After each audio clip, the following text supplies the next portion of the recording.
Good morning students. आज मैं आपको 12वीं क्लास में बीए में यानी कि वाणिज्य व्यवस्था और संचालन में बाजार प्रक्रिया के संचालन पाठ 10 में लेबलिंग के विषय में बताऊंगी। इसके पहले बच्चों हम लोगों ने मार्केटिंग मिश्र के विचार के विषय में जाना, उसके उत्पाद, उसके विचार, उसकी ब्रांडिंग, उसका व्याख्या, इन सब के विषय में जाना। आज हम लेबलिंग के विषय में जानेंगे। लेबलिंग उत्पाद के अनुरूप सविस्तार सूचना दर्शाने वाला कागज का टुकड़ा है जो प्राथमिक पैकिंग पर चिपकाया जाता है। मतलब लेबलिंग क्या है? उत्पाद के अनुरूप सविस्तार, मतलब कि कोई भी उत्पाद तैयार हो जाता है, उसके ऊपर पैकिंग के बाद सूचना विस्तार से चिपकाया जाने वाला एक कागज का टुकड़ा है। सामान्य रूप से लेबल उत्पाद के विषय की सभी जानकारी सविस्तार दर्शाता है। मतलब ये क्या है? लेबल के जरिए क्या है, वो वस्तु किस गुणवत्ता की है, किस क्वालिटी की है, उसका प्राइस क्या है, उसको यूज़ कैसे करना है, उसमें क्या क्या मिलाया गया है, वो हमारी बॉडी के लिए क्या कितना ज़रूरी है, कितना नहीं, ये सब सविस्तार से उसमें दर्शाया होता है। सामान्य रूप से लेबल उत्पाद के विषय की सभी जानकारी सविस्तार दर्शाता है। उसमें उत्पाद का वजन या माप, कीमत, उत्पादन की तारीख, उसमें उपयोग में लाए गए तत्व, उपयोग करने की अंतिम तारीख आदि बातें दर्शाई रहती है। जो ये पैकिंग रहती है उसमें क्या क्या बताया जाता है? वजन, यानी कि उसका वजन कितना है, माप, उसका ग्राम या किलो चाहे जो रहेगा वो दर्शाया रहता है। फिर उसका कीमत यानी कितने रुपए का है। फिर उत्पादन की तारीख यानी उसको तैयार किस तारीख पे किया गया था। फिर उसको उपयोग में कैसे लाना है और उसकी एक्सपायरी डेट क्या है, ये सब आदि बातें उसमें दर्शाई हुई रहती हैं। लेबल उपयोगकर्ता को मददरूप होता है। लेबल के द्वारा क्या है, वस्तुओं को उपयोग करने वाले व्यक्ति के लिए एक मदद रूप होता है। लेबल के द्वारा उसको मतलब उस वस्तु के विषय में जानकारी मिल जाती है कि इसको किस तरह यूज़ करना और कैसे यूज़ करना। उसमें किसी दूसरे की उसको सहायता लेने की जरूरत नहीं पड़ती है। उत्पाद का उपयोग किस तरह करना है ये लेबल पर ही दर्शाया हुआ रहता है। मतलब जो वस्तु है उसका उपयोग किस तरह करना है, किस तरह नहीं करना है और कितने समय तक करना है, कितना नहीं, ये सब चीज़ें उसमें दर्शाई हुई होती है। इसके उपरांत कई बार उत्पाद की पैकिंग खोलने के लिए भी लेबल में ही सूचना दी होती है। मतलब कि उसको किस तरह खोलना है, किस तरह नहीं खोलना है, ये भी सूचना में ही दर्शाया होता है। प्रत्येक लेबल में उत्पाद की ब्रांड का नाम होना आवश्यक है। मतलब प्रत्येक लेबल में उत्पाद किस ब्रांड का है, किस ब्रांड का नहीं है, ये नाम दर्शाया होना बहुत ही ज़रूरी है। कई उत्पादक लेबल पर ग्राहक की शिकायत के निवारण के लिए मुफ्त फ़ोन सुविधा वाला नंबर भी देते हैं। कई उत्पादक लेबल जो रहता है वो ग्राहक को अगर शिकायत करना रहता है तो उस लेबल पे वो अपना नंबर भी दे देते कि अगर ग्राहक को इस वस्तु से कोई परेशानी हो रही है तो उसके विषय में वो कह सकता है। ऐसी सुविधा लेबल पे दी रहती है जिससे ग्राहक अपना शिकायत का निवारण कर सकता है। वो भी मुफ्त फ़ोन सुविधा वाला नंबर वो देते हैं।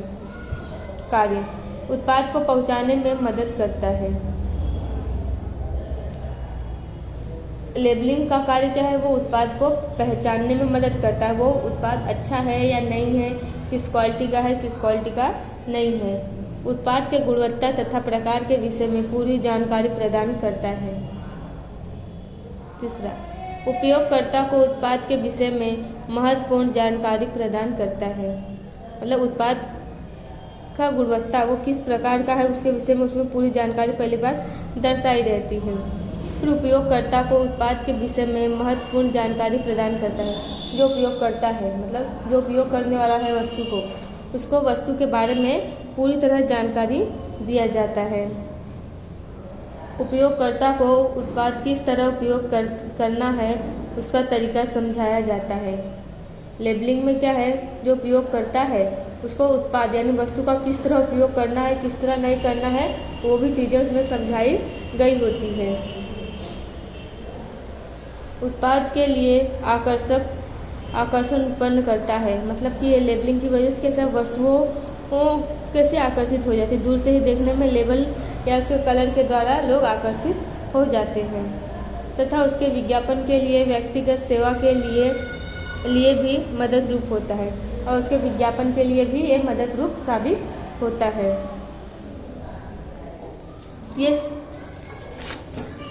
ये संस्था की कानूनी तथा नीति विषयक आवश्यकताओं की संतुष्टि करता है।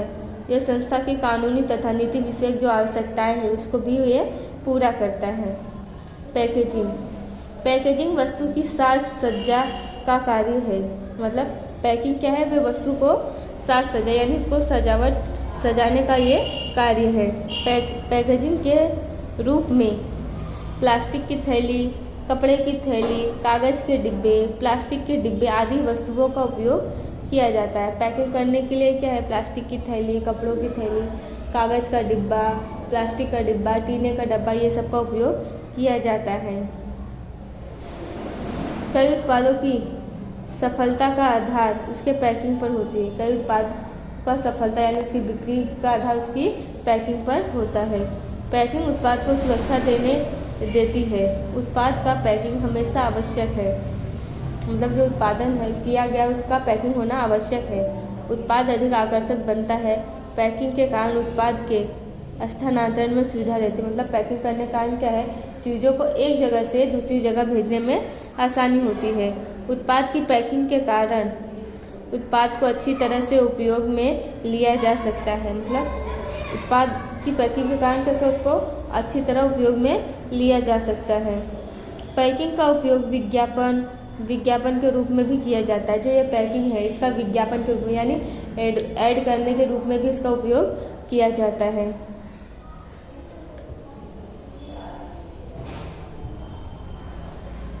कीमत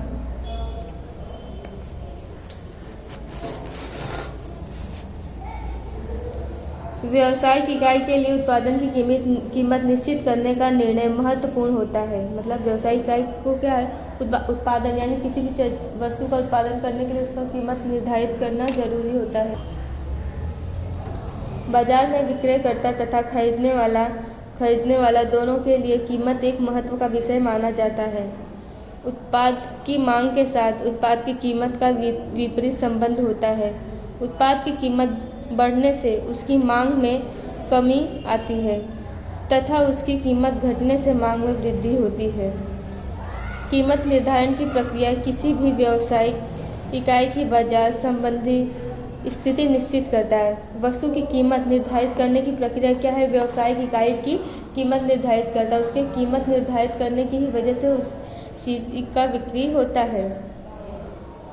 जैसे माल रहेगा वैसे उसकी क्वालिटी रहेगी, उसी हिसाब से उसकी बिक्री भी होती है।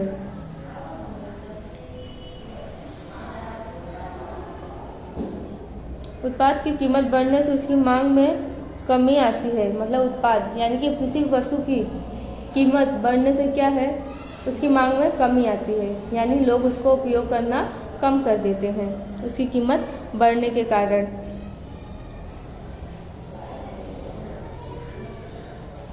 तथा उसकी कीमत घटने से मांग में वृद्धि होती है और उसकी कीमत घट जाने से क्या है, उसके मांग में वृद्धि हो जाती है, यानी लोग उसको ज़्यादातर मांगने लगते हैं।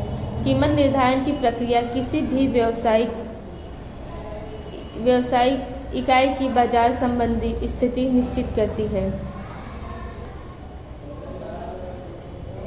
कीमत निर्धारण की प्रक्रिया क्या है, किसी भी व्यावसायिक इकाई की कीमत निर्धारित करती है कि मतलब वो